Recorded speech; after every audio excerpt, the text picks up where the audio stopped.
But when they go to cancel you, ladies and gentlemen, it comes hard and fast. You lose your Facebook, then your Instagram, then your Gmail, then your Discord, then your website hosting, then your domain name, then your payment processor, then your bank. Then it's just like in real time, you're watching your phone and apps just exploding. Boom, boom, boom. It's crazy. I don't want to go conspiracy theorist. I'm just telling people what I've been through. It's really crazy. And if they'll do it to me for saying women can't park a car, which was a joke, sorry world, then they'll do it to basically anybody. And you have to be prepared for that. And that's one of the reasons why I've moved to Rumble now, because I've had long conversations with senior management there, and they promised that I can make jokes without being destroyed and annihilated, which is quite refreshing. So I very much look forward to continuing my legacy and continuing my work on Rumble, rumble.com/TateSpeech. And I know for a fact that my young fans will come with me. So this is just the beginning of a mass exodus away from the influence of control by tech companies. Won't someone please think of the children? Young people are going to follow Andrew Tate to Rumble. Where was my response to that? First of all, before I even do that, once bitten, twice shy, 3 times traumatized. How's my audio, people? Is this a good mic? We can hear me speaking moistly. Good afternoon, ladies and gentlemen. Is this the good mic? I'm not going on until I get confirmation that this. Okay, good. All right, let's talk about this.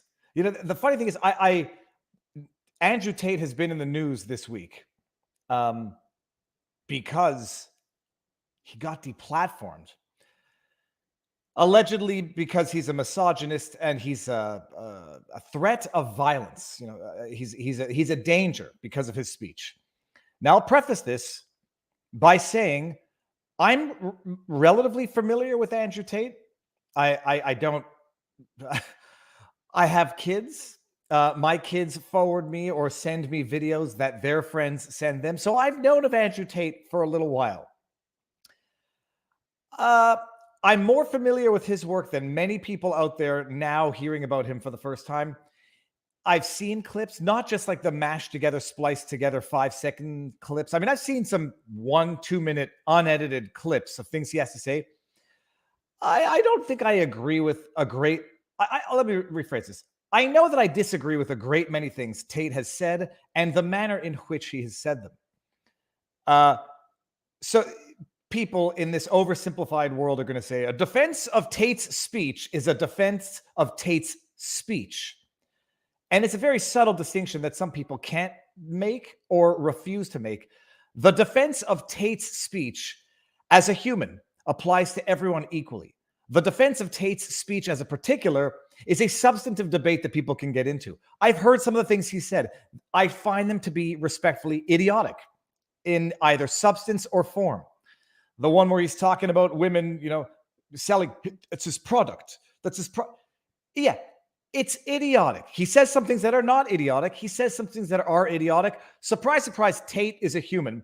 Like everyone else, will be right, will be wrong, will be good, will do some things that are bad, and all humans are like that to greater or lesser degrees, such that one can overall characterize someone as overall a bad person because they do more bad than good, overall a good person because they do more good, but they still do bad because humans are humans and humans are imperfect. And then you can come to an opinion. So I'm familiar with Tate. I'm familiar with Nate as well. What I love about Tate is I don't know if it's confidence or blind narcissism. I even watched his hour and 13-minute video on Rumble, which I think it's interesting to watch. You know, you could see a lot of diverting blame. You could see a lot of sort of faux assumption of responsibility. But you see either confidence or narcissism, depending on your perspective. When Tate says, they can do it to me, they can do it to anybody else, that's what everybody says after having not said exactly that when they did it to Trump, the sitting president of the United States of America. It started with Jones. That was the test. That was the canary in the coal mine. When they deplatformed and unpersoned the sitting president of the United States on the basis that his speech was violent or inciting violence, That's when everyone can fully appreciate if they can do it to the president of the United States of America, they can do it to anybody. Tate just happens to be the latest target, and one can ask why. He's been saying the things he's been saying for a long time. It's not new to anybody who's been on the interwebs. What might be new is Tate's newfound political popularity and something that's coming up in the next couple of months known as the midterms, people. Tate's got 4.5 million followers, or he had at one point. I think that's not necessarily even across all platforms, on certain platforms. 2.5 months before midterms, a vocal Trump supporter now gets banned for things that he's been saying for quite a while on the interwebs. Things which I can understand people find offensive, juvenile, idiotic. It's not all bad advice. Some of it's stupid. That's what it is. Some of it is performative. Some of it's hyperbolic. Some of it is juvenile humor that gets taken out of context. Some of it's just juvenile humor that people pretend is serious. But I tweeted, and it's caused some disagreement on the Twitterverse. Did I bring up the tweet? Hold on, let me see here. Anybody who's been following me on Twitter would be familiar with this. So they deplatformed Tate, and the pretext is misogyny and danger. But Eminem gets a halftime show, and just as one example of Eminem's, if we're talking about misogyny that can lead little kids astray and cause them to do bad and dumb things, I'm not who can spout off the most misogynist objectification, inducement of committing acts of violence against women. This is not the only example from 20 years ago. Through the roof. But not only do some people not get deplatformed for things such as what you can read in the lyrics here, they get the halftime show of the Super Bowl, the biggest show in the history of America. They get the halftime show. Andrew Tate, who talks about women being his products and women not being able to drive and women having, different functions and in society, and, women not being allowed to have conversations because that's infidelity, but a man can go sleep around and that's not infidelity. No, that's danger-inducing misogyny. Deplatform. But this stuff, no, just give them the biggest bullhorn on earth. And some people, the responses are actually amazing. Let me just take some of the dissenting responses. What doesn't make sense to me is how you can compare Andrew Tate with a rap song. Do we not? What is Andrew Tate being deplatformed for? He's being deplatformed for misogynist speech, arguably asking for conduct that can be misconstrued as inciting violence. Maybe it causes children to think violence against women is cool. That's what he's being deplatformed for. Some people are going to say, he's got a Ponzi scheme. He's being punished for that. He's being deplatformed because they called him dangerous, misogynist, and making speech that should not be tolerated on platforms. So how can I compare it to a rap song? Very easily. Because if the argument is that people might listen to Andrew Tate and then think it's okay to own women and mistreat women, well, then when you're reaching, and if we're talking about stochastic terrorism, like when you reach enough people, some people are going to hear your words differently. Well, then it applies perfectly, mutatis mutandis, to a rap singer glorifying, objectifying, imagining violence against women. So it's not just perfectly applicable, it's mutatis mutandis if the accusation is that one person by their speech, which arguably is performative as well, one person by their speech is going to influence people, children, influential children, to do acts of violence unto women. I don't even see how you can distinguish from this rap lyric in particular, but a lot of hip hop lyrics in general. Let's see here, some more. Eminem is not selling $50 course on how to be misogynistic and have no regard for mental health. Oh, I'm sorry. Eminem's just selling $20 CDs, and all of these rap singers are only just selling albums on how to be misogynist and making fun of mental health.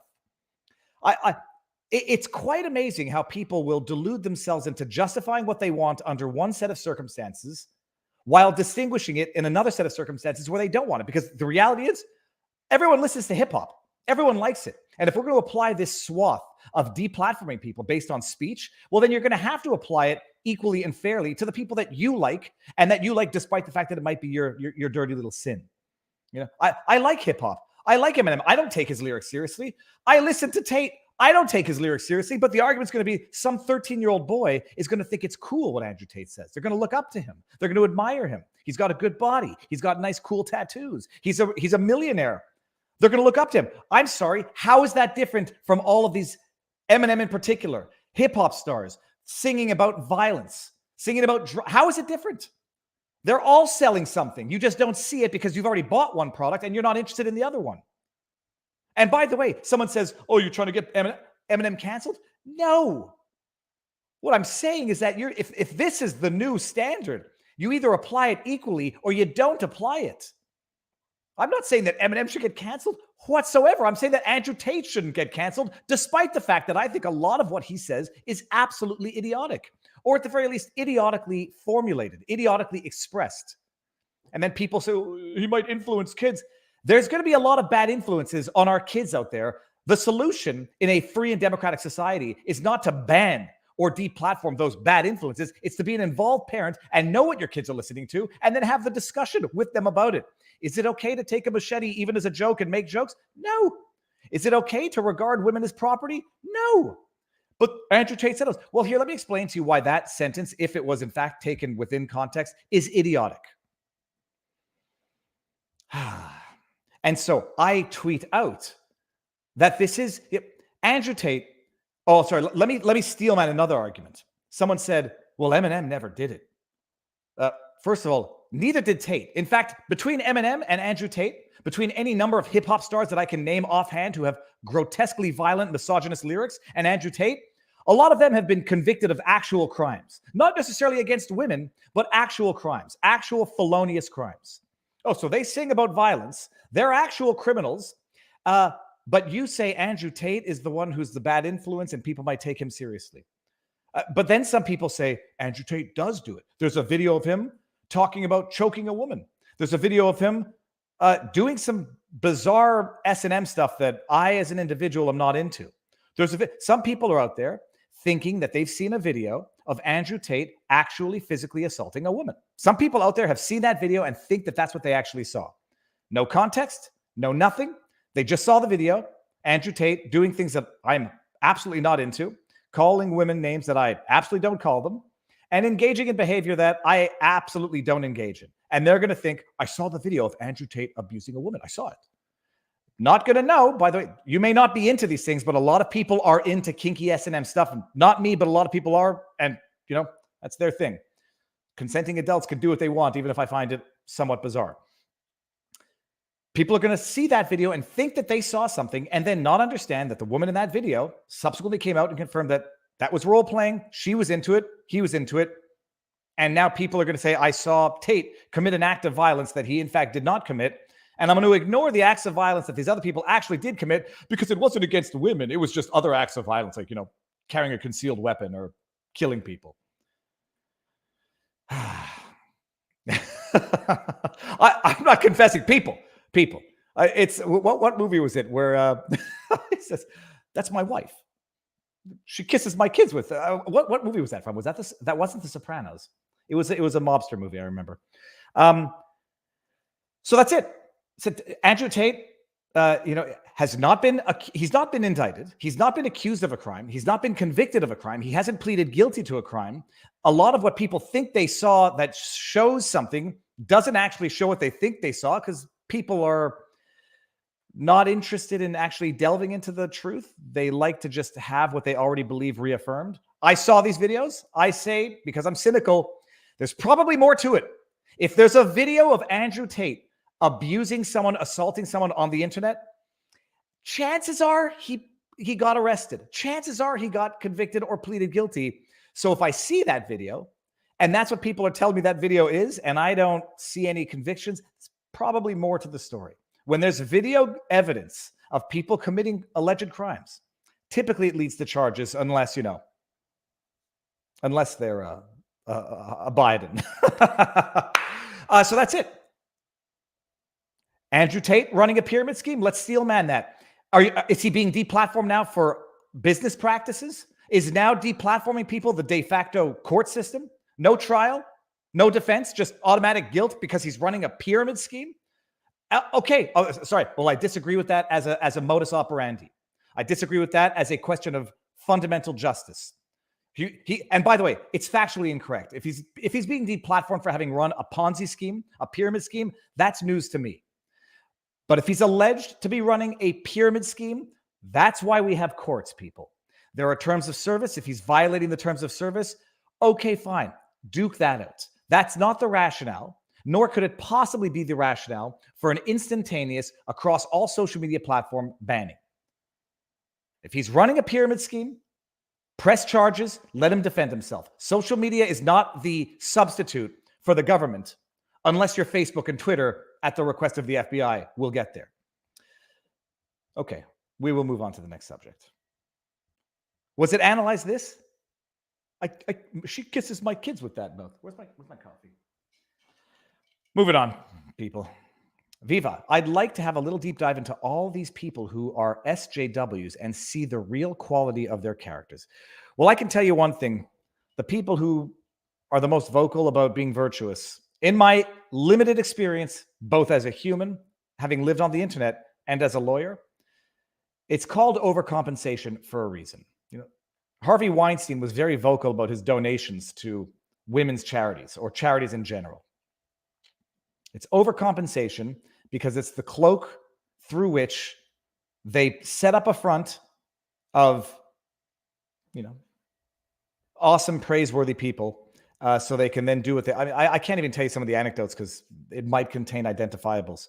There is a benefit to having a proven history where, there's some people who are just good, they're vocally good, and you can track behavior over time. But I can tell you, those who tend to virtue signal the hardest tend to have a great many skeletons in the closet. The autistic tiger, whom I met at the Project Veritas evening, we're going to get to this. If James O'Keefe indicted, are Viva and Tiger next? No, certainly not Viva, certainly not Tiger. If James O'Keefe is indicted, we're going to get to it. We'll have to see the facts.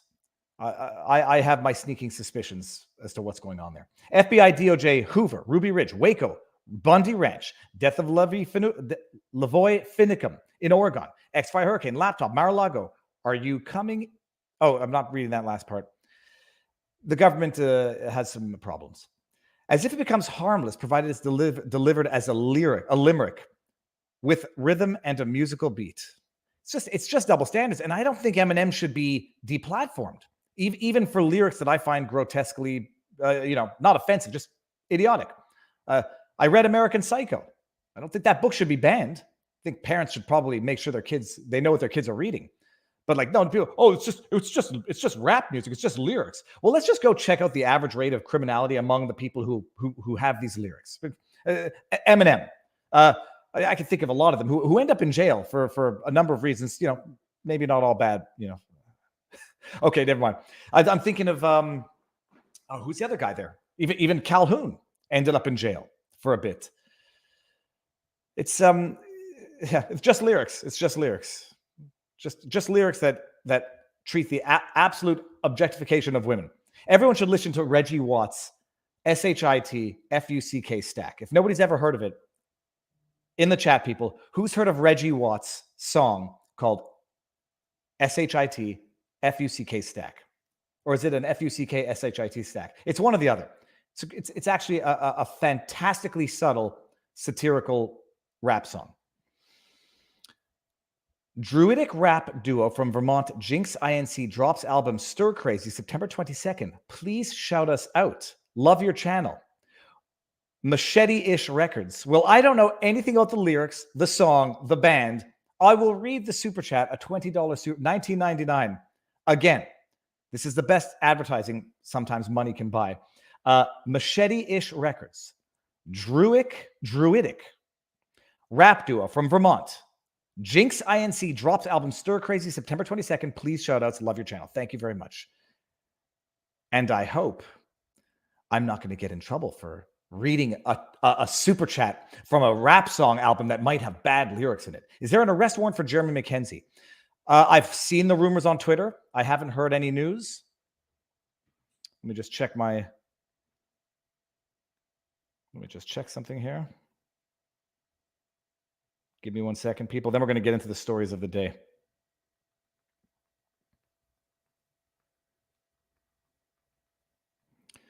Rumble.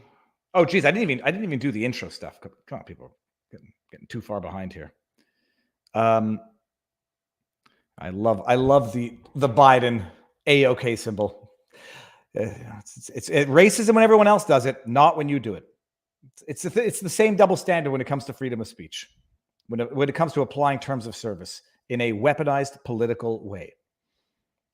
I don't know if there's an arrest warrant for Jeremy McKenzie. I'll see if I can find any information. I saw that Twitter rumor being spread. F the establishment time. No! What are you trying to get me in trouble? See, this is what I mean. The proverbial. It's a metaphor, and I love it. People are going to take that literally, as if like the guillotines are going to be a thing. You know, that's the weapon of 20th century political warfare. But don't make tweets don't make super chats like that. But thank you for the support. Okay, on the menu, people. We've covered Tate. Moving on. Are they going to indict James O'Keefe over Ashley Biden's stolen diary? Barnes talked about it last night on vivabarneslaw.locals.com. Someone had asked him, should James O'Keefe go scorched earth? Barnes said, first of all, James O'Keefe has already gone scorched earth, but let's go even scorched earth more so. That, people are now starting to tweet the images of that diary, because now that the FBI has got a plea deal out of 2 individuals as relates to that stolen diary. Diaries confirm, people. Read that diary and you'll come to your own conclusions as to whether or not the contents of that diary are shocking and an indication of something very, very, very sinister. Are they going to indict James O'Keefe?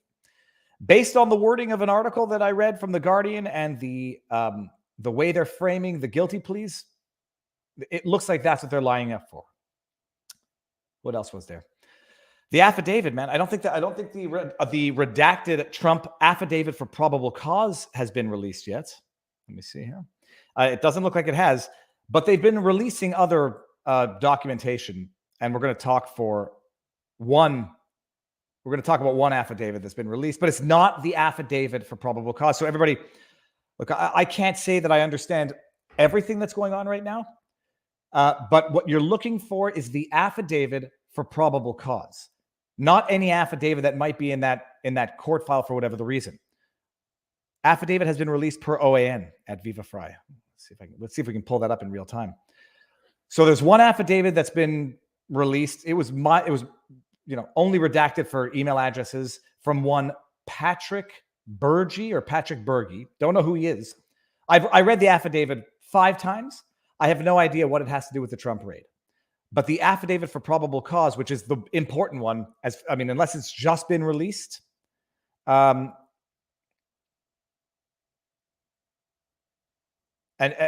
unless it's just been released, it was not released as of the time of starting the stream. So we're going to talk about that. What else do I have on the backdrop? Yeah, the duo pleading guilty. Oh, and we are going to relentlessly, and I mean relentlessly, mock podcast movement. Let's start with that, because it's just going to be.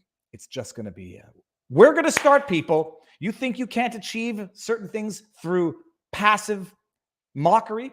I think you're wrong. I actually think a lot of stuff is starting to turn around, even in the eyes of the middle ground, because we're living in a world of such absolute insanity that something like this occurs and you actually seriously, sincerely think it's satire parody because it's so preposterous, and then you realize it's not. Okay. I'm going to star some super chats. We'll come back to it. So podcast movement, I've never heard of it. Apparently it's like a convention, a seminar, or not. It's a conference, for how to run a successful podcast. They have an ongoing conference in Dallas, apparently, like a current conference. People attend. Successful podcasters buy booths or whatever, and it's like one of those stupid conferences. I mean, I don't know more about it than that because I only learned about this yesterday. Okay. So they're holding a conference right now in Dallas. Podcast movement. Let me what did I just do? Here we go. Podcast movement. They're holding a conference right now. Let's just go here. Just going to see what podcast movement is. The world's largest community of podcasters, news, resources, and the best events in podcasting. Join us August 23 to August 26 in Dallas and March 7 to March 10, 2023 in Las Vegas. I have a feeling attendance in Las Vegas might be a little bit down year over year, given what just happened yesterday. So I'm with the kids, just keeping up on my phone because they're doing something, I'm doing something. And I read this tweet. And it says this: "Hi, folks. We owe you an apology." Let me read it in a satirical voice because that's how I thought it was intended. "Hey, folks, we owe you an apology before session kicks off for the day. Yesterday afternoon, Ben Shapiro briefly visited the PM 2022 podcast movement year 2022 Expo near the Daily Wire booth because, there's a bit of a correlation between Ben Shapiro and the Daily Wire. Though he was not registered or expected, we take full responsibility for the harm done by his presence. I swear to you, I thought that it was a joke and that I had responded without realizing that it was a joke. I was like, oh, okay, I'm an idiot. I took this seriously. It didn't have the / sarcasm. I'm an idiot. My sarcasm detector's off.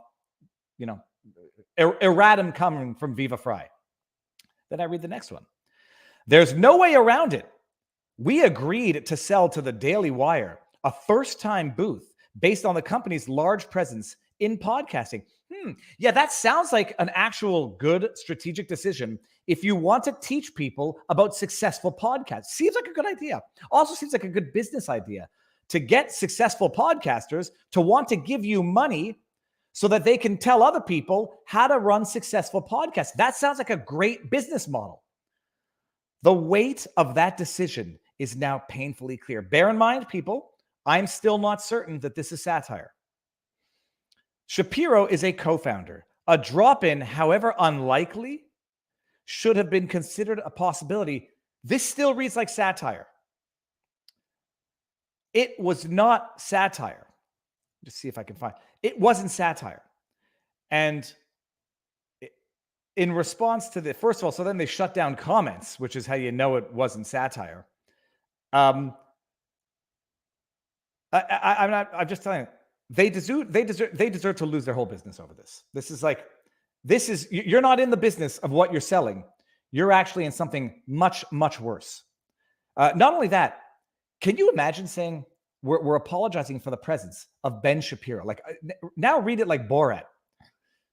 If you could just, apply things equally, apply terms of service equally.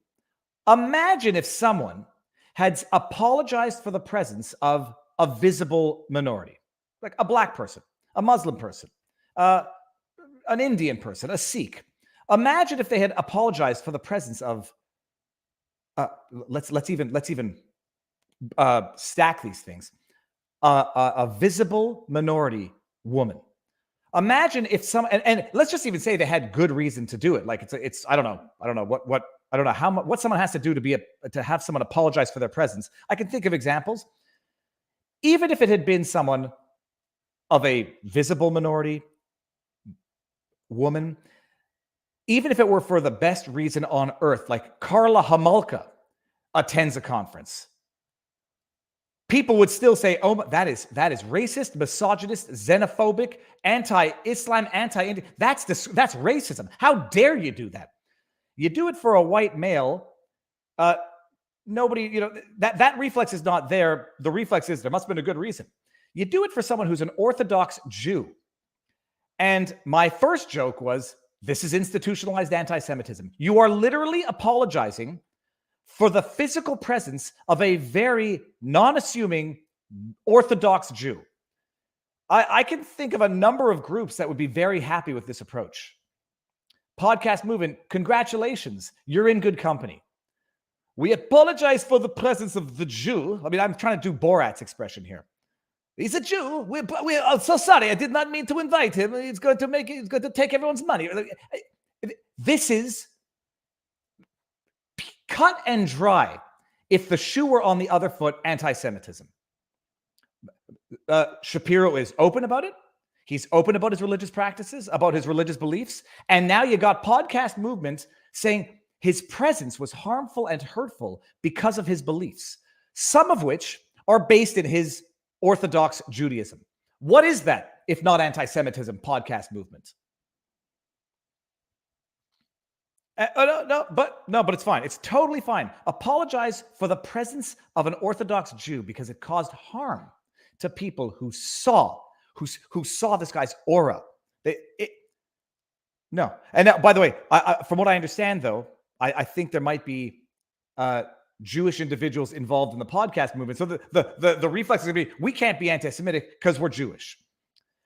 And I think the anti-Semitic angle is just to illustrate the absurdity that had this been fill in the blank, it would be the automatic reflex. The act of apologizing for the presence of any sort of ethnic religious minority itself would be an act of violence, and they would get canceled for apologizing for the presence of an ethnic, religious, or gender minority. But no, podcast movement was serious all along, apologizing for the presence of a wildly successful podcaster who bought a booth at your subsidized your business podcast movement. But there's nothing to see here. He's such a vile human being by virtue of his beliefs, which are so wildly popular to some extent that he's become one of the most prominent voices, podcasters out there. But apologize for the presence of the Orthodox Jew because it makes people uncomfortable. And you're the good guy? I'm very sorry we invited him. Yeah, no, it's not. We have to be careful for the man. He is a very dangerous person. Come to the tree is a music reference, not a call to arms or anything weird. Okay, thank you. I thought it was the watering the tree analogy. I got to be careful because first of all, I'm always careful, and I don't want anyone ever suggesting that I've promoted something that I don't actually believe in promoting in the first place. Any comment or knowledge on the current New York State pistol permit curriculum requirements going into effect on September 1st? Not offhand. I suspect it's more of the same type of circumventing the most recent SCOTUS decision, as state government said they were going to do. So just to finish up on the relentless mockery of podcast movement. They deserve it. It's over the top. It's shocking, and people should vote with their dollar accordingly. And maybe podcast movement's going to make off like bandits because those who are into institutionalized anti-Semitism are going to join their conference. Maybe in Las Vegas in 2023, they're going to have a slightly different demographic. People who are going to be very happy that podcast movement apologized for the presence of an Orthodox Jew. Wouldn't that be ironic?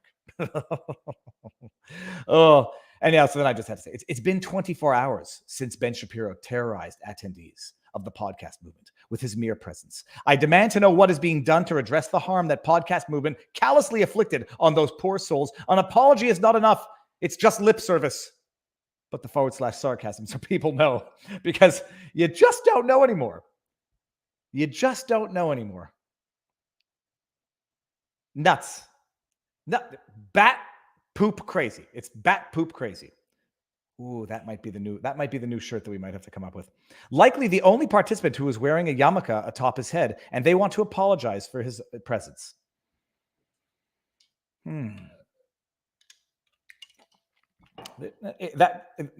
What podcast movement did, some people would qualify as a hate crime.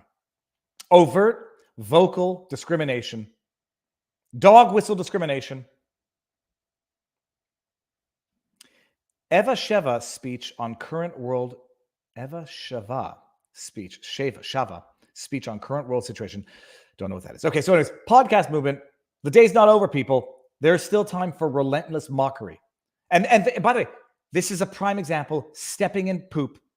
And instead of just stopping, before just, freaking out and running around the house, Podcast Movement got one comment from an individual who was offended by the presence of the Orthodox Jew, the big, bad, scary Ben Shapiro. What do? Man, they took their other foot.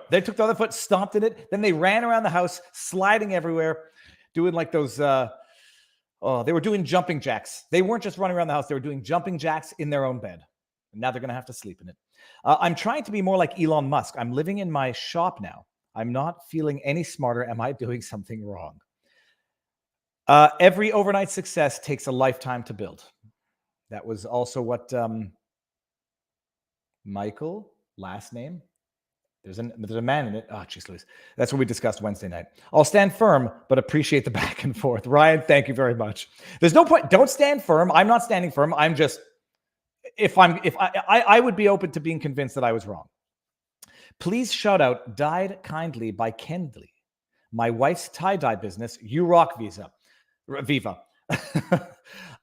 Binks_Jim. I can comfortably shout out a tie-dye business. Please shout out Dyed Kindly. You know what? I'm going to do one better than that. Hold on. Dyed Kindly. Let's see this. This is not a promise to do this every time, people. So it's just fitting this time. We're going to go Dyed Kindly. There we go.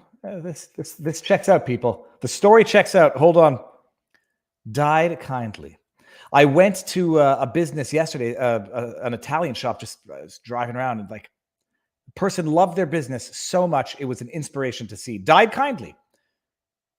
Handcrafted art, we tied and dyed for you. Look at that. That looks like a Grateful Dead alien-like thing. Beautiful. Music schedule. Very nice. Peace signs. Very nice. I thought that was a middle finger on the right. That's actually a guitar. Even better. Mushrooms. I do not promote any illicit activities. I presume those are shiitake and therefore good eating. And let's just see here. Pants, shorts, dress, contact. All right, peeps. There you go. Boom shakalaka. Story checks out. And what do we got here?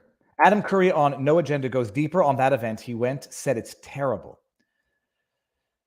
Well, we'll see what their attendance is like in Vegas. Likely the only part. Oh, we got this one. Okay. All right. I'm going to star some. So moving on, but there's still 12 hours left in the day, and I'm not sure that I'm done trying to relentlessly mock what Podcast Movement has done in the name of being virtuous. Oh, hold on one second. We can't move on because I see a super chat that's relevant. Podcast Movement provided pronoun pins, required racial quotas for speakers, and threatened to throw out Christian podcasters. So you know what? I made the joke that it was anti-Semitism. It might actually be overt anti-Semitism. The Jewish quota has been reached and exceeded. Shapiro's presence no longer welcome, and the Orthodox Jew is a threat to the comfort and safety of our attendees. Okay. Viva, our live streams being interrupted by commercials. Not yet, but stay tuned. They will be sooner than later. That was, by the way, that was a super chat and not an actual sponsored video. And I keep forgetting to put contains paid sponsors, and then I don't want to do the ad read when I haven't indicated that, because that could be very deceptive business practices, and I don't want anyone feeling duped. So stay tuned next week, and do stay tuned, and don't judge me when it happens.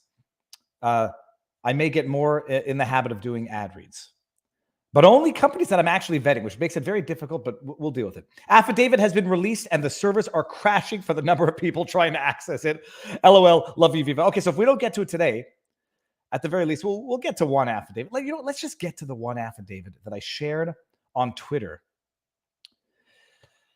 Okay, no, forget it. Podcast Movement, we're moving on. We're moving on from the rubbish to the madness. Yeah, let's do this one. In case anybody missed this.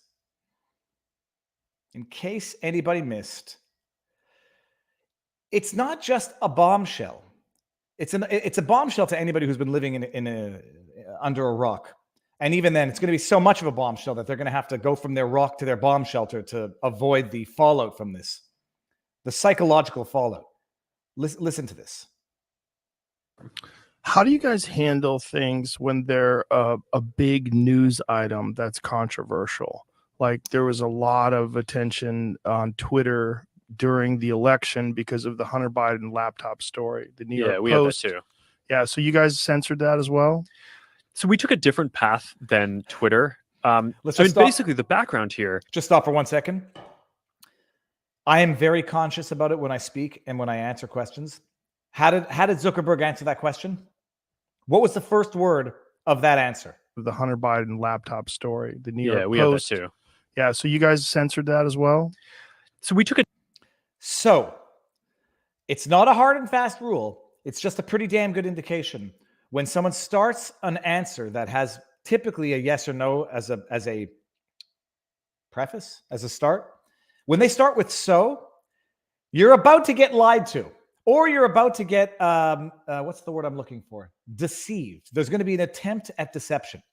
It's funny. I just had the biggest flashback to my childhood in camp, and was with this guy. He'll remember. I doubt he's watching, but we had this whole joke, and we would start every answer with, "So here's the thing about that," and it would be like, "So you accidentally ran over my dog and then buried it in the backyard and forgot to tell me, and then tried to buy me a new dog. Is that what happened?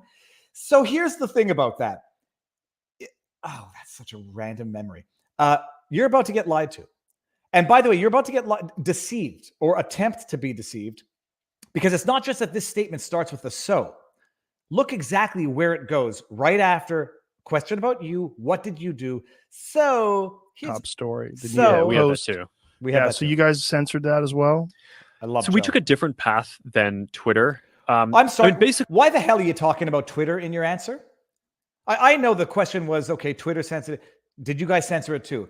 So we took a different approach than Twitter. This is no different than when you try to get mad at, or when you do get mad at one of your kids because they did something dumb, and they say, but my sister did something bad too. I'm not speaking from any experience that just happened yesterday 5 times every day.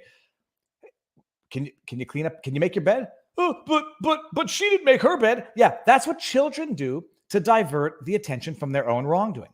I'm going to stop interrupting now. Yeah, so you guys censored that as well? So we took a different path than Twitter. Basically the background here is the FBI, I think, basically came to us, some folks on our team, and was like, hey.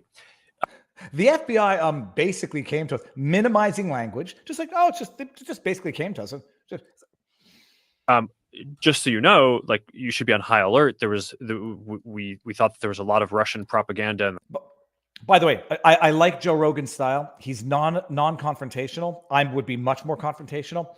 I'm sorry, Zuckerberg. How does the FBI come to you? I doubt they show up at your offices with badges. So I suspect they picked up a phone, organized a Zoom meeting. I suspect they had a direct back channel to the most upper level executives or players at Facebook. I presume. It's not like they showed up at the offices with their badges and then say, can we meet? We have to talk to you. So I'd like to know how. I would like to flesh that out, Zuckerberg. If you ever want to come on for a live stream, hashtag, let's make it happen. Just so you know, like, you should be on high alert. There was we thought that there was a lot of Russian propaganda in the 2016 election. We have it on notice that basically there's about to be some kind of dump of that's similar to that. The FBI, the intelligence of America, are going to Zuckerberg through whatever back channel or front channel they have, and they're telling Zuckerberg, like the other Russia disinformation, this Hunter Biden laptop story is Russian disinformation. Appreciate that. By the way, let's just back up now. It was true.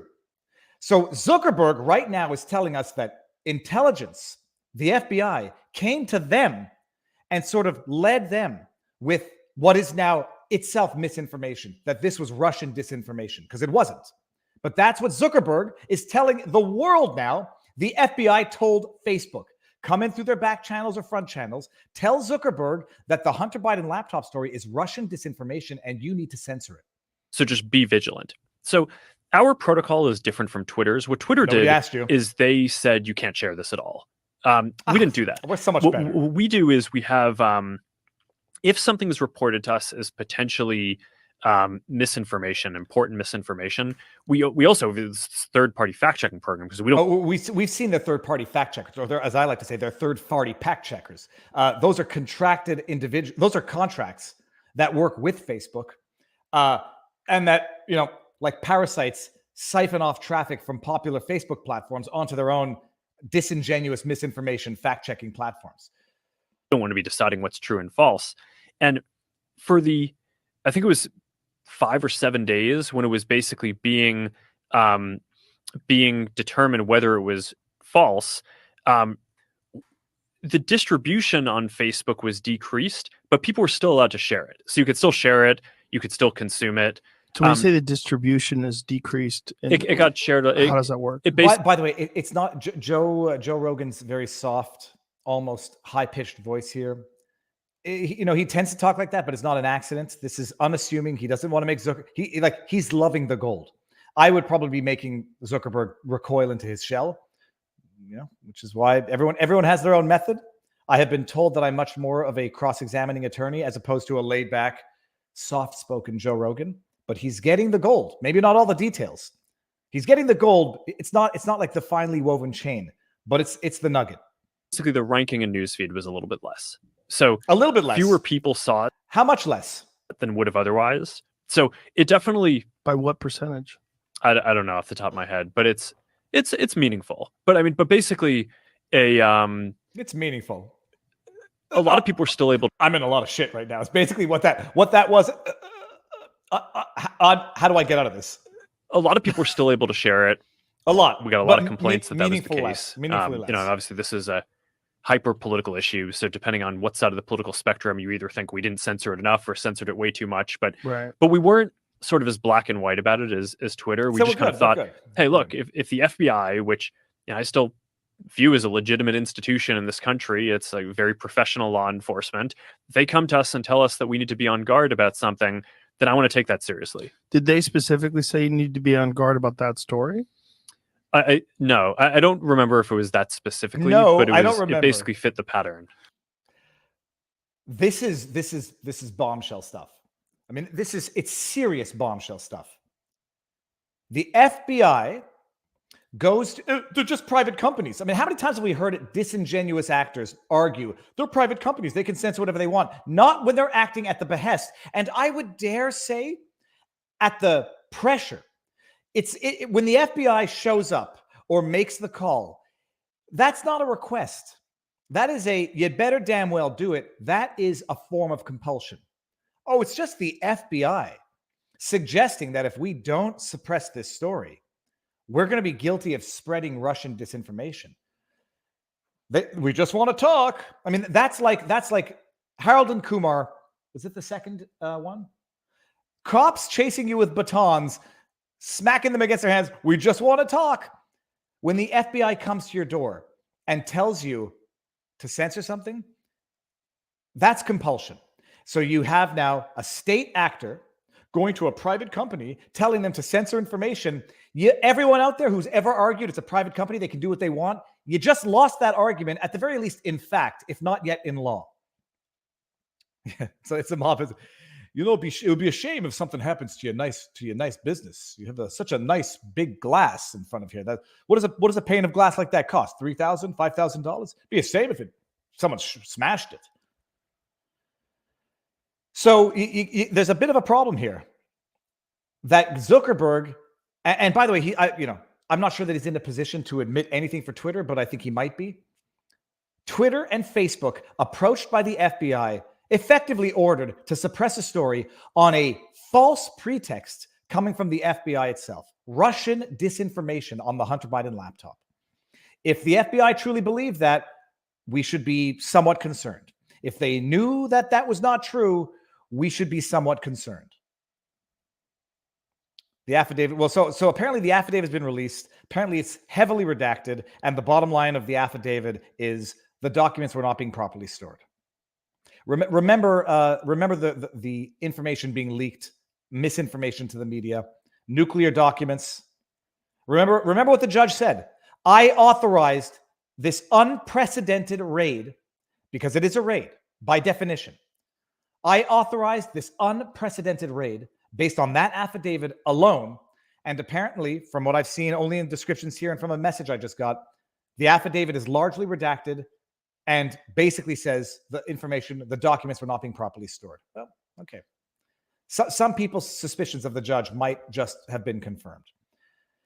FBI turning Facebook and Twitter into their own apparatus for providing disinformation, for censoring actual information. I made a joke. In 1960s, it was known as Operation Mockingbird when intelligence infiltrated the New York Times to get the New York Times to basically publish disinformation that was favorable to intelligence. 1963, it was Operation Mockingbird. 2022, it's Operation Zuckerberg. This is interesting. Richard Adams says suppression is almost worse than banning because people don't know. It's an interesting thing. Someone once told me that their car wasn't stolen. What had happened is that basically components of their car were stolen and replaced with crappier components. So it's not like their whole car got stolen. They knew, they made a claim to the insurance company. They didn't even know that. I don't know if it was the engine. I don't know if that's easy enough to do, but like they took it to a garage and they replaced a good engine with a bad engine, give the car back. Here's your car. Nobody stole anything from you. You don't even know that you've been swindled. Like at least when you get robbed, you know that you got robbed. You can do what you need to do, to protect yourself, to seek justice. When you don't even know that you've been robbed, it is worse than knowing that you've been robbed because you find out at some point in the future, but it's too late to do anything meaningful. Not even knowing that the story was suppressed versus being told this story is being censored. You're being made to be more ignorant, unbeknownst to you. And that is like stealing knowledge from you without telling you that we're stealing knowledge from you. I like that analogy. The affidavit is a meme. If anybody can, how could we do this? If anybody can put a link to the affidavit. Oh, no, it's on that website. Hold on. Let me see if I can not find it. Let me just see if we're still green lighted here. I think we've been good. Yesterday's stream got demonetized afterwards, and I think it might have had to do with some of the Justin Trudeau discourse. Because the highlight that I wanted to publish also got demonetized. Supreme Leader Trudeau. One cannot monetize videos while poking fun and pointing out the egregious hypocrisy of Supreme Leader Trudeau. So Twitter, let's see if I can't find the document. I'll see if anyone has tweeted it. Oh, here we go. Okay. Bro, Nate just put up a piece of it. Hold on, let me just go see this here. Dude, did I just shut down the stream to myself? Hold on, people. Oh, I hope I'm still here. Okay, I'm not going to pick my nose just yet. I'm not going to pick my nose. I might still be live. Okay, whew, I'm still here. I'm still live. Thought I just shut down the entire stream. Here we go. This is what Brody just tweeted. LOL from the sealed affidavit.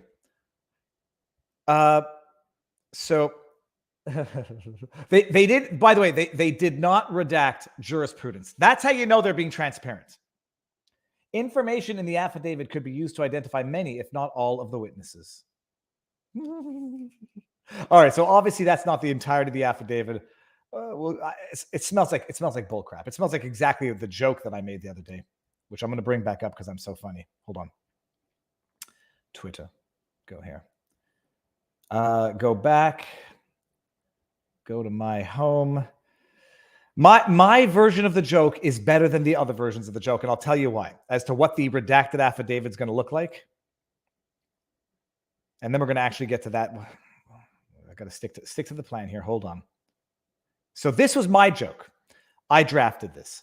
The unredacted version versus the redacted version. While there is no reason to believe that Trump has unlawfully taken any nuclear documents, and while there was no imminent risk of unlawful disclosure, we believe that a raid is the only remaining option available to retrieve documents that we knew were in Trump's possession since at least February 2022. Satire so that no one says I'm actually spreading disinformation. Redacted version, There is reason to believe that Trump has unlawfully taken nuclear documents, and there was imminent risk of unlawful disclosure. A raid is the only remaining option available to retrieve documents that we knew were in Trump's possession. Now, my version is superior to some of the other versions, because some of the other versions were, okay, this one might be more accurate. Yeah, you see, like this one, my version is better than this. This one says there's absolutely no evidence that Trump committed a crime. Trump is correct that the FBI covered up on it. The reason why mine is better is because mine can still actually be the affidavit. There's no way any unredacted affidavit is going to say Trump was right. Therefore, people, my satire trumps the other more egregious satire. The victory has been won. So we'll see. But if the affidavit's just egregiously redacted, bring on Rollo Tomasi, friend of George Gammon, screen grabbed. Your technical troubles on the Sunday stream, initially painful, have eventually led me to be a hearty and much needed laugh. The time the feed froze, your face was unflattering yet hysterical. I saw that freeze. I mean, look, my face doesn't quite make the same Philip DeFranco freezes, but everyone's face caught in a freeze makes a funny face. Viva Frei, speaking of suppression info, did you see the change in YouTube's policy on what you can now say about the jab efficacy? I saw it only through Tim Pool's tweet, and I said, that is the strongest argument against private companies censoring. If they, a year later, have to revise and correct and backtrack on what was restricted speech at the time because it is now turning out to be wrong, that's why you don't restrict it in the first place. That's why you cannot restrict it in the first place. A full and frank discussion might have revealed this to be the case 6 months ago. And then maybe YouTube would have had to make this correction if they hadn't made it in the first place. The fact that they have to correct their restrictions on free speech because they are not accurate, they are not scientifically based, means they were not accurate, they were not scientifically based at the time. And even if one thought that they were, the fact that you backtrack on them is exactly why you cannot ever implement them in the first place. So yeah, I saw that. It's released and it's a black wall. The judge saw it, but guys, everybody, the judge looked it over and he made the determination that this is good. Very nice.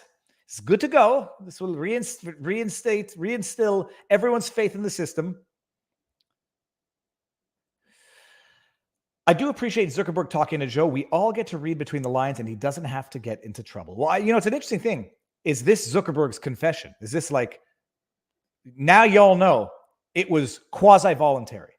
The left cannot stand the mere thought of the existence of those opposed to them. Let that sink in and you will understand where we are going. The people will change. The people who are susceptible of change will be changed. Are you really surprised how racist these far left are? You just talked about overcompensating. Am I really surprised about how racist? I see what you're getting at. Eva Shava was a Holocaust survivor. She was the one who gave the speech condemning all of the COVID measures because of analogies that she tied to her own lived experience. Yeah, I think I do know. So I don't often put names and faces and events together, but when I do, it's garbage. 75% redacted. They claim it wasn't properly stored. That's it. Okay. And then we got, the Trump raid affidavit seems to be out. Okay, we got that too. All right. Nate the lawyer. Yeah, I pulled it up as well. I'll get to it. Guys, we sort of knew what it was going to be. They're going to block everything that would show what an absolute farce this was. And they're going to release only enough to allow some form of potential justification to subsist in the minds of those who are walking around with their eyes closed. That's what I predicted. That's what it is. The judge has to protect his own butt, because if he releases that entire affidavit and people see that it was a joke to have issued this warrant, the judge becomes the joke. If he doesn't release any of it, the judge becomes the joke. The only way out of this for the judge, release enough to maintain some suspicion, but not enough to reveal the joke. 3-card Monty is what they're playing under the pretext of transparency. If she survived the Holocaust, she's been around a while already. That was a long ass time ago. Well, it ended in 40. It ended in 45. If you have a memory, but like my grandmother was born in 1916. She died in 2019. So there's plenty of people who could be born in 25, 30, still alive now, old, but can still, old and can probably still recollect their childhood. What did I have on the backdrop here? There was the other affidavit that came out yesterday, and for the life of me, I don't understand it. I'm going to get to it. Aggregate knowledge of the internet. I'm not feigning stupidity. I recognize that I don't know some of these players because I'm new to some of this game. An affidavit was released yesterday by one Patrick Bergy, who's an author. When I see who the signatory of the affidavit was, I looked them up. Here, we'll bring this one up. So this is one of the affidavits that was released yesterday. Patrick Bruce Bergy, an author, wrote a book called How the Swamp Destroyed This 40-Year-Old Veteran. It's an 11-page affidavit. It was released yesterday. It's not the affidavit that was released today, not the affidavit for probable cause. I don't know what this affidavit is about. I don't know why this affidavit is relevant for the Trump raid. I don't know why this was filed on the 25th, but it was dated. Just close this. It was dated. It was seemingly dated the 25th, which is after the raid. So date signed, because an affidavit is signed, 8/25/22. That's August 25th, 2022. I don't know what this affidavit is relevant for, has to do with the raid, and I don't understand why it's dated after the raid. So I don't know if this affidavit was filed in support of some motions to unseal the documents. I don't know. Anybody in the chat that knows, please let me know. I mean, I shared it with our locals community yesterday, vivabarneslaw.locals.com, in PDF format, because locals, Viva, okay, I'll stop, allows you to upload PDFs in its entirety. Here I had to screen grab because I didn't have the link. So I don't understand this affidavit. I don't understand why it's relevant. I read it 5 times. I don't understand what it has to do with anything. It's about Patrick Bergy meeting with Millie Weaver and other people from 2 years ago. Apparently, they're trying to get Patrick Bergy to lie about something. Patrick Bergy's writing a book, and in this affidavit seems to be pushing his 4th book. Actually, I gotta see if I can find that part. The facts stated herein are based upon my personal knowledge, paragraph 3, documented evidence and belief as a fact witness and guest of Patrick Byrne, Michael Flynn, Sidney Powell, and others at Trump International, DC, the Continental, and others from November 15, 2020 to January 2021, where I was guest under an unsigned or dated non-disclosure agreement with Rudy Giuliani, which I do not recognize. My dialogue and evidence were documented and recorded in real time as their guest, as a whistleblower, and were published in my last book, Operation Shadowgate, The American Awakening. I understand nothing. I read this entire affidavit, don't understand anything. Not too embarrassed to admit it, but I did look up Patrick Bergy, just like that, just to see who the affiant was. And he wrote a book. He's written a number of books, but this is what I found particularly funny. Victim of the Swamp, that's the book, is an autobiographical account of Patrick Bergy's decade inside what has become known as the Deep State. It's an amazing true story of his run for office in 2004, enlistment at the age of 40 in the United States Army, and as a private military contractor.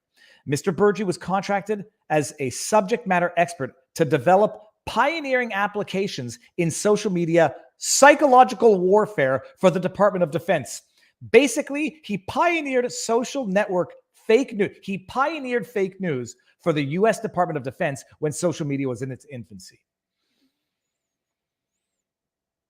That's interesting. I mean, it's just funny. I spat on my computer screen again. Maybe it's not anything. Wow. They just raided and arrested Gavin McInnes live on air. FBI rounding up everyone now saying he's a Proud Boy. I don't understand I don't understand what's going on in that affidavit. Why it's relevant. It's just kind of ironic under the context that the affiant is an author of a book and pioneered developing fake news for the Department of Defense when social media was in its infancy. Interesting. Why'd they arrest Gavin? The world is going mad, people. Gavin McInnes was arrested live on air. Viva, check out my Twitter. The entire affidavit is uploaded. The redactions are insane. Nate, I pulled up the first page. I'll have a look. I don't think it's going to be worth walking through. Let's pull up your Twitter feed again. That's Nate, everybody. We still talk to each other. Okay. What did I just do? What? Okay, so God, I get so nervous every time I open up a new screen. Twitter, boom shakalaka. Okay, good. Can take this down. No, take this down. Bring this back up. Okay, and let's go to Nate Silver. Okay, let's see the redactions, people. All right, nothing to see here, literally. Okay, all right. The affidavit contains certain information that must be kept under seal pursuant to federal rule. Yada, yada, yada. Okay. How do we go here? What do we do here? Get rid of that. As the Supreme Court, okay, we don't care about precedent. They're just, okay, whatever.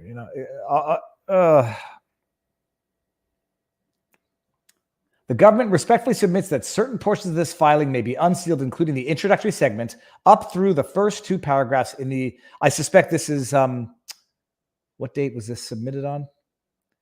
Whatever. Okay, we'll get to it later. It's not going to be worth doing now. Talk about it on Sunday with Barnes. But what is worth talking about now? What is worth talking about now? Are they going to indict? I mean, they've arrested Gavin McInnes. Are they going to indict James O'Keefe? The summary of the redacted version is 2-line reading. We had to look because we had a 5-0 look. The summary of the redacted version is 2-line reading. We had to look because we had to look. Okay, I see what you're saying. Okay.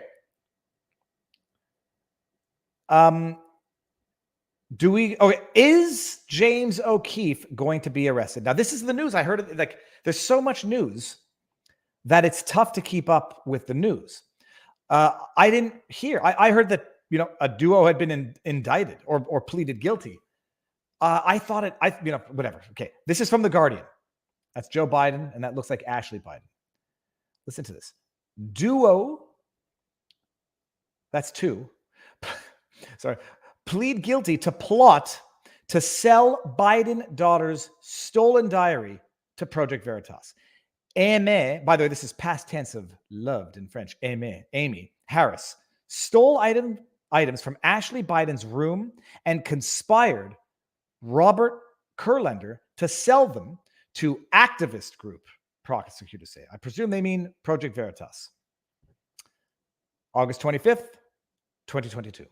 Two people have pleaded guilty in a scheme to peddle a diary and other items belonging to Joe Biden's daughter to the conservative group Project Veritas for $40,000. So this number, $40,000, is going to be very important in fact and in law and in allegations if any of them come up.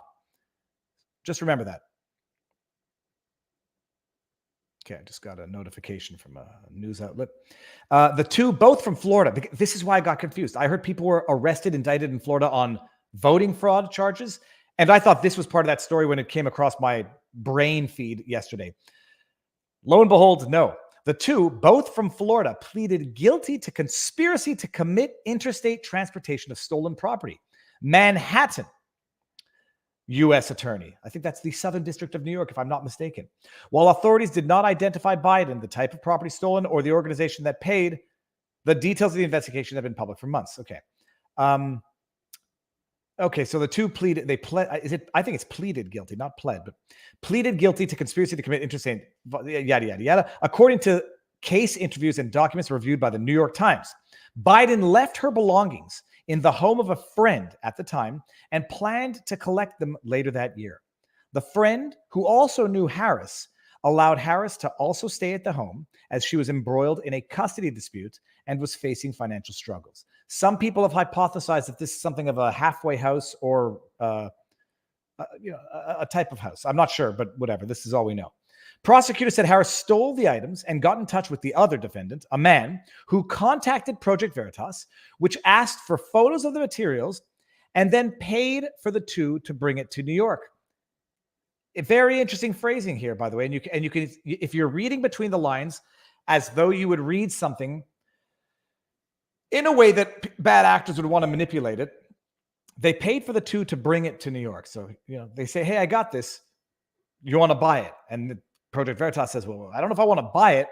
Come to New York so we can meet in person, because you're not going to send the stolen goods yourself, or you're not going to sell the goods. We don't even know if it's stolen. It's all very ambiguous. If you look at it from Project Veritas's perspective here, if you don't know the items are stolen, someone contacts you and says, we have some good stuff. Do you want to buy it? And by the way, in law, even if it were stolen, I'm fairly certain there's precedent involving the New York Times about journalists acquiring stolen goods. Where there's not precedent to protect journalists is if they conspire to steal, which is exactly where it looks like this is going based on the wording and seemingly based on what appears to be the plea deal entered into by these two defendants. According to Williams, the pair sold the property for $40,000 and even returned to take more of the victim's property when asked to do so. Harris and Kurlander sought to profit from their theft of another person's personal property, and they now stand convicted of a federal felony lawsuit. That's Williams. Williams was the prosecutor.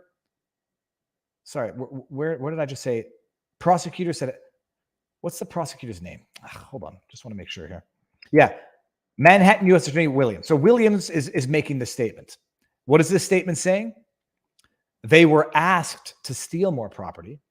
They were paid $40,000 for the stolen property, and then returned to steal more when asked to do so.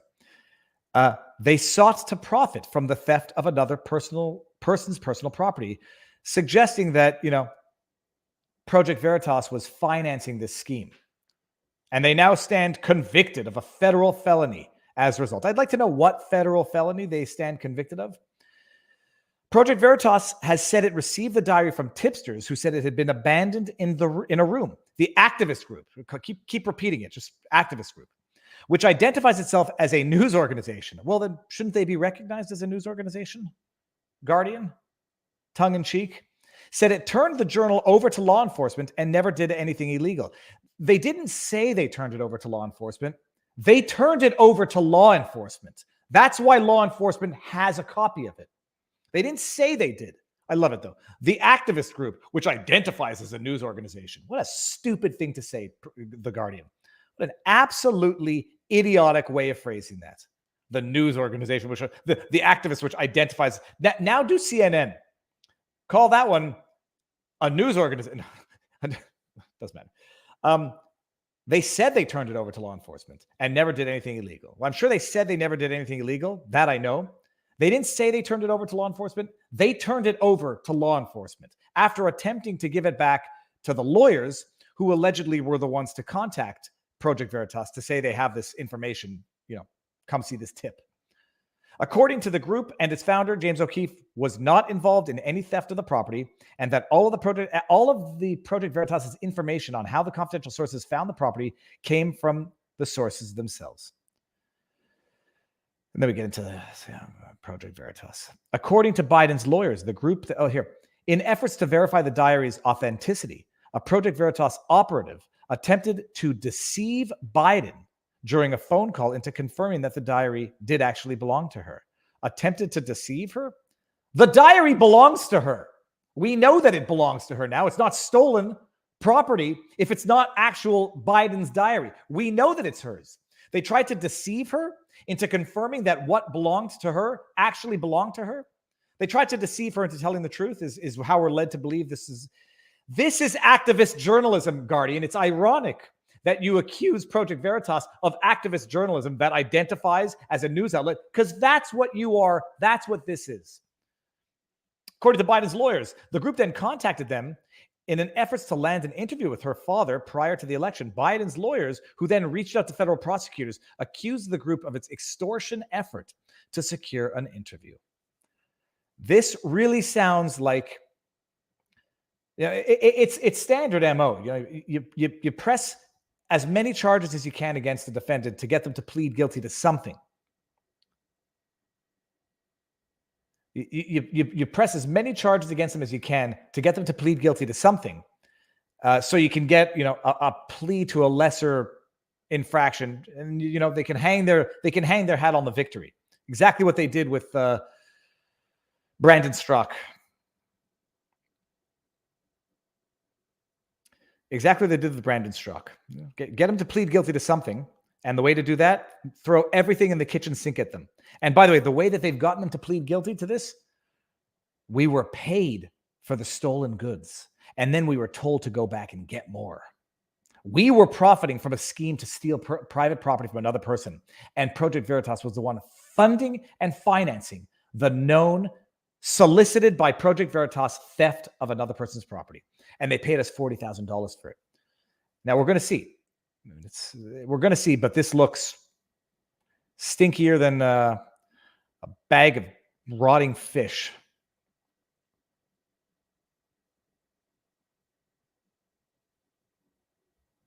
My favorite round of gaslighting. Are you sure I don't believe you? Are you sure I don't believe you? Are you sure maybe you're dreaming this? No, they called Biden, tried to deceive her into confirming that her diary was her diary. I mean, it's like it's sucking and blowing. It's her diary. It's stolen property because it was hers. They pleaded guilty to it. It's confirmed that it was her diary. Otherwise, it couldn't have been Biden's stolen diary. But Project Veritas, the activist news agency, the activists that identify as a news outlet, called her to try to deceive her into confirming that what was actually her diary was actually her diary. Yeah, we'll see what happens. It's shocking. I mean, it's shocking and it's outrageous. But we'll see. Maybe Project Veritas did ask her. Maybe there's text messages. Can you go back and steal some more stuff for us? And here's $40,000. Maybe they have that. Very interesting. Wild, wild world. Okay, let me just close up some of my back bookmarks here. So that's it. It's confirmed that it's Ashley's. And end of story. Now everybody can go read it. You can go share it around. I mean, it's still two things. Like I've read the passage that people are purporting is, indication of bad stuff. That doesn't look good. When an adult claims to have trauma as an adult from what was done to her as a child, that's sort of a more plausible attestation to being an actual victim, as opposed to out of the blue coming out 35 years later and saying, yeah, Kavanaugh did bad things to me at a house party 35 years ago. I've been messed up ever since, but I don't really have much evidence to support that. Diaries from the individual, stolen, contain admissions that are a lot more compelling. And also, by the way, it's interesting, FBI entrapment. If it's all a scheme, by the way, let's see what these individuals pleaded guilty to and how much time they serve. But it's also not just more of a compelling admission. It is oftentimes, in reality, an actual cry for help. So that diary was published in Conservative Review or something. It was published somewhere before. You can go read it and draw whatever inferences you want from it. But whatever inferences you draw from it, it's now confirmed to be Ashley Biden's authentic diary. Otherwise, these charges could not be the charges that they are. They could not have pleaded guilty to a crime that they didn't commit. Well, it was Russian disinformation. That's Seth Seth Rich. For anybody who doesn't know, everyone should look him up as well. That's not actually Seth Rich because he no longer is among the living. Okay. Try to continue smiling. Okay, let's see what we got here. Oh, and speaking of which, look at this. This is a tweet from Joe Biden yesterday. Repeat it. Just keep saying it out loud, people. In 2020, 81 million Americans voted to save our democracy. That's why Donald Trump isn't just a former president. He's a defeated former president. What? That's really stupid phrasing there. Now you need to vote to save democracy again. Ironic that this came out. It's ironic that this came out yesterday, August 25th. If it wasn't the actual date, it was the day after Joe Rogan's interview with Zuckerberg, confirming that the FBI suppressed material information, which pollsters determined would have had a material impact on the election. Other people are saying it's ironic that came out on the day of a rather racy, what's it called? Promo advertisement for a video called "My Son Hunter," which I think is up. I don't want to play it because I'm not interested in getting copy claimed here. There's a promotional video. What are they called? The official trailer. That's the word. Trailer for a video, a movie. Gina Carano's in it, entitled "My Son Hunter," and it looks like a Bret Easton Ellis rendition of the true story that is the Hunter Biden laptop story and how it plays in with the big guy. Coincidence? I'm sure it's just a coincidence. Oh, Joe Biden has to remind everyone 81 million people voted for him, saved democracy. Democracy as defined by Time magazine. 81 million. It's got the day that Zuckerberg confirms the FBI pressured them to censor information that had a material impact on the election, i.e. election interference. The day this wickedly, stunningly biting trailer for a movie called My Son Biden comes out, My Son Hunter, Joe Biden's got to tweet this. I'm sure it's just a coincidence. I don't know what cartoon this GIF is from, but it was applicable. Let's see what we got in the chat here. I see. Oh, there we go. Here, boom, shakalaka. Mandrake says, $20. Just got here. You may have done it already, but Affidavit confirms to the court they knew where remaining docs were, requested further security, and to return. Geez, man. So I don't know if the geez, man is in reference to me strawmanning the affidavit. They knew where the documents were.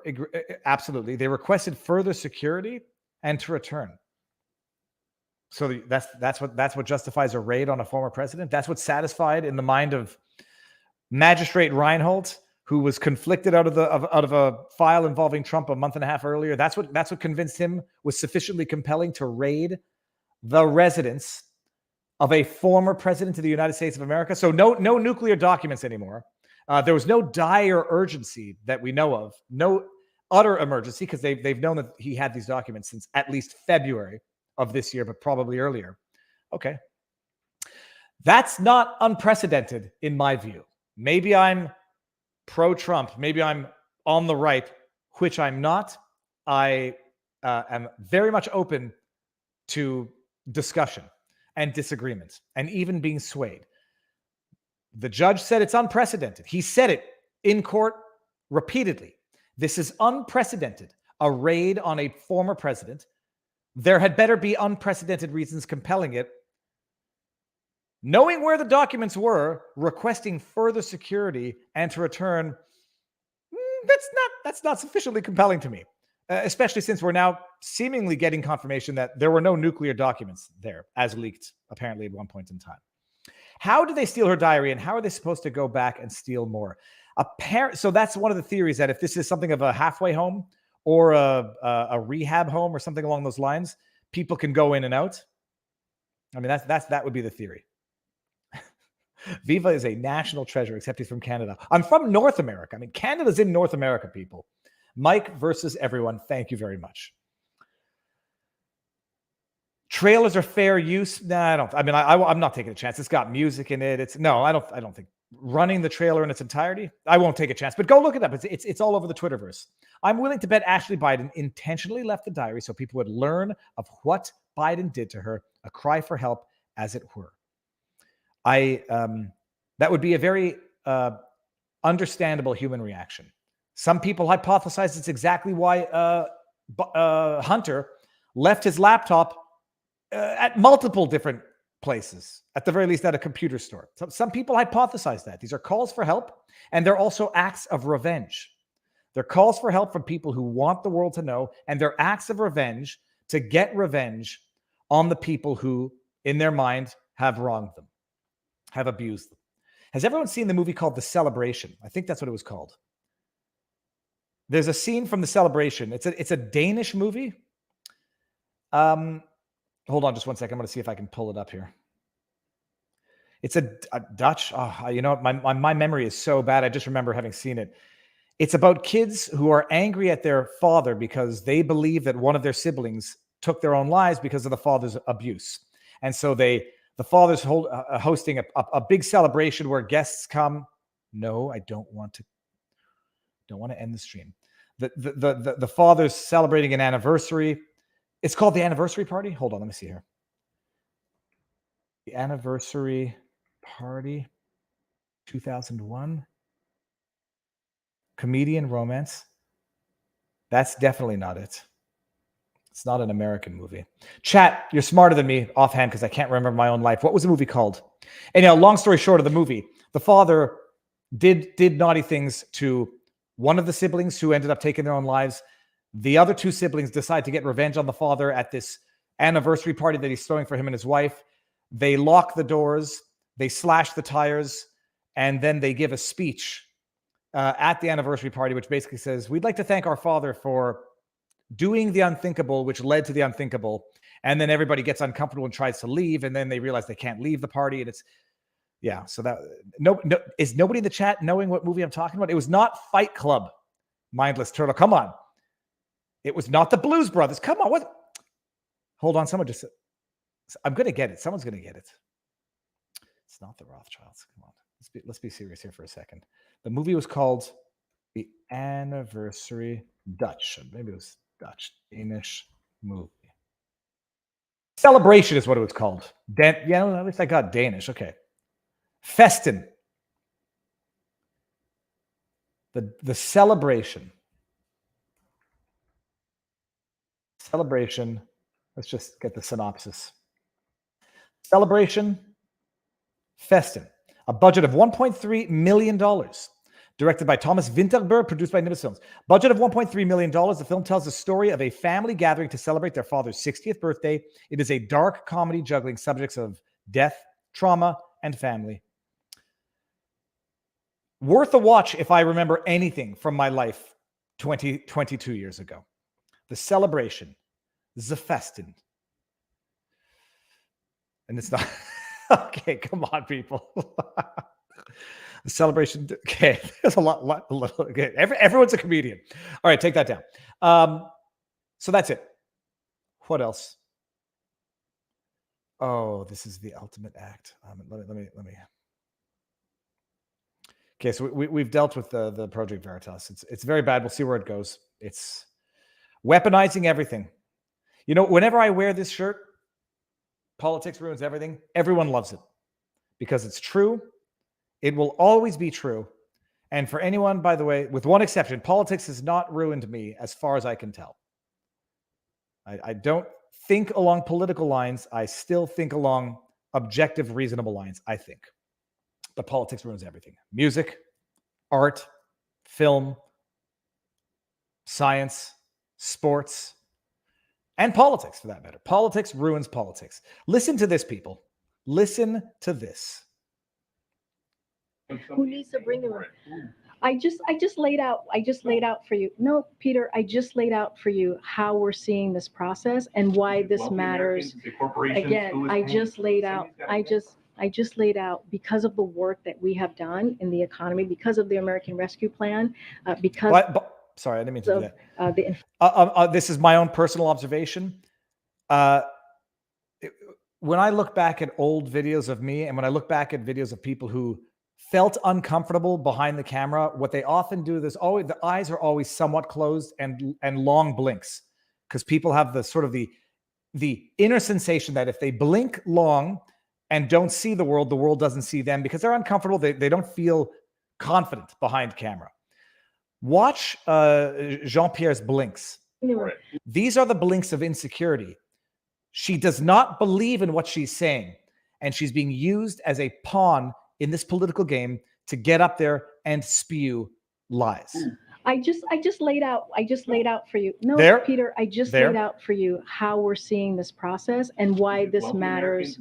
There. Again, I just laid out because of the work that we have done Keep in the going. economy, because of the American Rescue Plan, There. because of the There. Inflation Reduction Act, and because There. all of this work that this president has done is There. actually has brought down our deficit by $1.7 trillion, unlike what Republicans did when they added to our deficit $2 trillion and did not care at all or thought about how this was going to be paid for.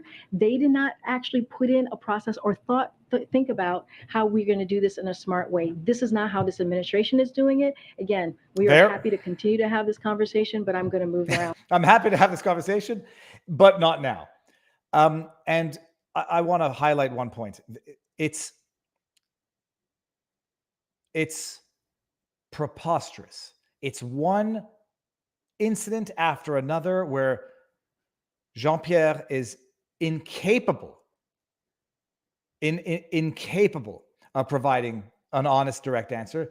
And understandably so, because there is no honest answer that is going to be a palatable answer. How are they going to pay for all of this student loan forgiveness? The Republicans didn't. They added deficit too. I'd love to know the context, by the way, because adding debt while adding income is not necessarily the end of the world. Adding debt when there's no income is a problem. She thinks a $70,000 job is worth her integrity. Is that what they get paid? You know what? Before I make my point, I want to see what the press secretary. It's got to be more than that.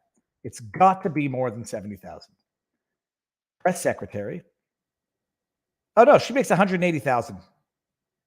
That's still not enough. Your integrity has no price, but that's much more than 70,000. Hold on one second. Here's what here we go. Biden, and now take it for what it's worth, people. Deseret.com. Here's what Biden's White House staffers make each year. What's her name? Jean-Pierre. Current White House press secretary Karine Jean-Pierre makes $180,000 annual salary. On Wednesday, the Biden House revealed that the salaries of all its employees in an annual report, with salaries ranging from $0 to $100. So she's paid the max. Now there is no price for integrity. There's no price for honor. There's no price for self-respect. But $180,000 is a hefty salary, U.S. no less. It's like 200. Let's get the math here properly. It's like 25 times 8. It's going to be 16. That's like $220,000 Canadian. That's a lot of money. There is no after tax. There is no price on integrity and respect for oneself. And like I look at Brian Stelter, and the reason why I feel pity for him after everything he's been through, there's no amount of money that can really compensate for that amount of shame. There's an amount of money that can make it easier to hide from that shame or make it easier to deal with that shame. Used and abused, and all it cost him was everything. But this is my problem with Jean-Pierre. This is like, people don't really remember this. The New York Times comes out. Oh, I mean, and Jean-Pierre did it to herself as well during the first press conference. Reduces an individual to a series of aspects of identity politics. Jean-Pierre came out it was one of her first press conferences, and says, "I'm the first Black, openly gay press secretary, raised with immigrants," yada, yada, yada. As if it's not just that any of that is totally irrelevant for the job position. These elements of this is where we have to draw the nuance. These elements of identity, they're relevant for discussion, for understanding a person, their perspectives on the world, for understanding who the person is. And it's great. You know, you want to understand why someone doesn't answer the phone on Saturday. These things become relevant. You want to understand dietary habits, historical perspectives, views on the world. They're relevant to understanding an individual as an individual. They are not relevant for assessing concepts, for discussing issues as issues. As a blank, fill in the blank, does not add legitimacy or detract from one's opinion on an issue. And I'll just take mine so no one accuses me of anything. As a Jew, as a born Jew, does not make my views on the Holocaust any more legitimate than a non-Jew who has opinions on the Holocaust. It doesn't make my assessment any more valuable, and it doesn't make anyone else's assessment less valuable. As a man, doesn't make my opinion any less valuable on other issues. When it comes to, let's say, parenting, as a parent, if the issue is child rearing, it won't make my opinion any more valuable. It just might make it more empirically based in order for other people to test. Someone without kids can have a very perfectly legitimate opinion on parenting. It might be more likely than not that they might not have an accurate opinion, but it doesn't disqualify the opinion to begin with. What is the purpose of objectifying Jean-Pierre? What's the purpose of objectifying her? Reducing this complex individual human with a job to check marks of identity politics? Well, it certainly opens up the argument that any critique of her for the ideas is actually going to be based not in critique of the ideas per se, but in critique of the individual aspects of identity politics. New York Times, Karine Jean-Pierre, unlikely rise to the White House lectern. As an individual accomplishment, okay.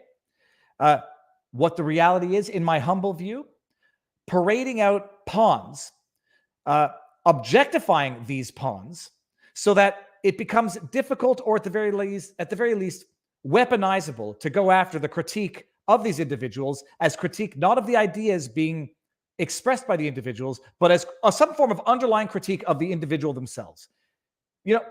Criticizing Hillary Clinton was misogyny, but criticizing Ben Shapiro is not anti-Semitism because, it's different. Parading out an individual to spew lies of the administration, and then in a way, arguably shielding that individual from, I don't want to say ridicule, from public scorn because of the absolute idiocy of the answers being provided. It's strategic, and it's strategically dishonest. Zook saying they didn't want to be the deciders of what's true or false, so we use fact checkers. The fact checkers are to skirt around Section 230. The fact checkers are mandated by them, so they are, nonetheless, through their agents, saying what's right and what's wrong, what's true and what's false, for the purposes of curating content. It's such a disingenuous way of attempting to skirt Section 230, but it's also just a disingenuous argument. They are their agents. They're not independent when they're contracting with Facebook. They are their agents. Facebook did more than suppress the Hunter Biden laptop story. Sorry, I'm looking here. They erased links and comments to the story that were in private messages in Messenger. By the way, I can attest to that. I noticed that I couldn't even share the links through private DM on Twitter. By the way, everyone should know I've been locked out, not locked out, but I have not been able to access my Facebook account in a long time because the SMS confirmation code that they're sending me is going to my old cell number, which I don't get texts for on my new phone. Very frustrating, but I don't care enough about Facebook to solve that problem. Okay. Let's see what we got. Share screen. I think we've gotten through all of our subject matter. Are there any choking on my own tongue here? Any questions in the chat that I haven't gotten to? Do you understand what is happening with the blockade of RCMP in Fort McLeod in Alberta? Think something similar in Saskatchewan. Not sure. I haven't heard about that. Do you understand what is happening with the blockade of the RCMP in? Let me see here. Let's pull up an article. Blockade Fort McMurray. Where's that? No, not. It's Fort McLeod. Fort McLeod.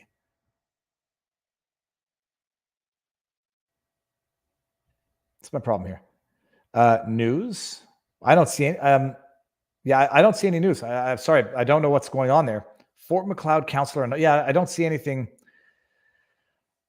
Yeah, I don't know what it is, Doug. So I can't answer that. I'll see if I can look into it. Well, I missed the car vlogs. They will always be on the internet for a long time, but the evolution is inevitable, and obviously now I can't even. I can't sit in the car even if I wanted to right now. It was just not. It was not from an information perspective. It was not information effective. Too much time to cover one little subject, and it prevented me from actually being up to speed on other subjects. Oh, so Gavin McInnes was arrested on stage last night. We'll go look into that. That's amazing. Mounties are like the FBI. I would say rather the authorities are always used by the government. The authorities are exploited and abused by the government in similar ways. Okay. Crumble France. I don't see anything there, but I see some chat. Oh no, Fort McLeod. What someone wants to see Winston. So I got these. Oh, my back. Oh, God. Autograph. Oh. I got these off Amazon to try to, soundproof the room. They've all fallen off the wall, but the dog is using them as a bed. So they found a use. Sorry. Around 30 to 40 protesters have gathered outside the RCMP detachment in Fort McLeod to demand the release of freedom activist Alex Van Herk. Politics ruins everything. Let's add to the list: security, police, and intelligence. Okay. Come here, Winston. Get over here. People want to see it. Oh, yeah. He's stretching. He's stretching. He's making his way. He's moseying his way over here. So tonight, I'm going to be on America's Untold Stories with Mark Grobert and Eric Hunley. Wait, get over here. Come here. Come on. Oh, yeah. I'm going to be on America's Untold Stories with them at 5:30. Winston is here. What do you have to say? You know what? He's yes. Such a long, healthy yawn. He still smells good. So I'm gonna. I forget how you do it. I'm gonna forward over this stream so it'll direct everyone who watches this to watch on 5:30. We're gonna talk about some interesting stuff. VivaFrei.com for merch. VivaBarnesLaw.locals.com for support if you want to. And there's an unpaid subscriber community and paid supporters. Lots of exclusive content there. Viva, any soft blanket can absorb sound. Yeah, the echo's gotten better. I mean, it's better. The room was totally empty when we moved in. So now that I put some, there's a fold-out bed and some crap, the reverb is better. 5:30 tonight. America's Untold Stories. Show some love for Eric. Share that link away so people can know the awesome work they're doing there. I am going to be looking into Gavin, people. It's this is an orgy of politicized weaponization of all levels of government. It's outrageous. And we got a bot who subscribed to troll. Viva Frei attended Justin Trudeau rally. I don't understand. But you're blocked. And that's not blocked because of ideas. That's blocked because those are bots. I don't understand how they found us, Marty. They found us. Moderna suing Pfizer over the vaccine market. My God. I'm going to go look into that. No honor among scoundrels, people. And that's it. Every day, I'm getting high with Viva Frei. Cannot put that on a shirt. People, before we leave, what should we put on a shirt? I was thinking hinged and proud. But I think hinged could be misread from a distance. And I don't know if I like the way it could be misread from a distance. Let's just have some random ideas thrown out now so we can have a new release of a shirt, mug, bumper sticker design for next week.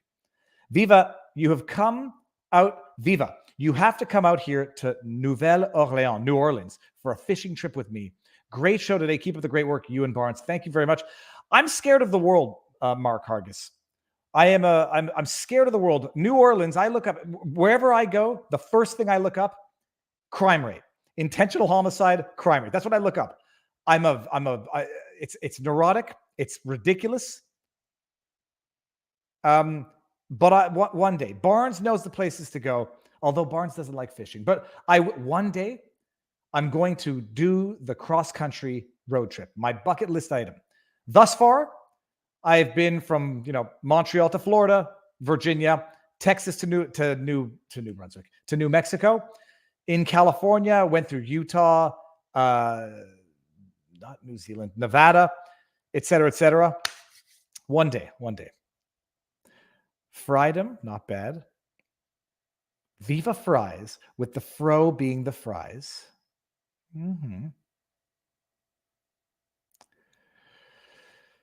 Hillary for president.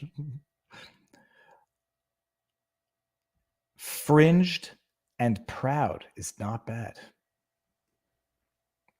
How about the Fry Fringe? Fry Fringe.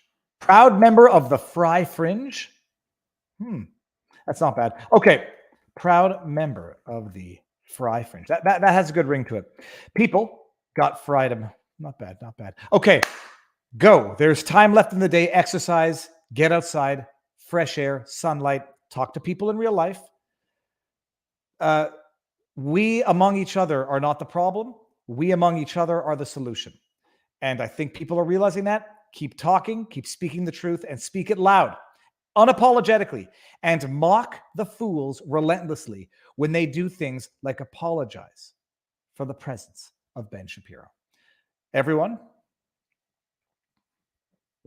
listen to the wise words of Winston. Go and enjoy the day. It is beautiful outside. He's falling asleep. I'm going to go walk him, squeeze some Pieta Pudge. Everyone, enjoy the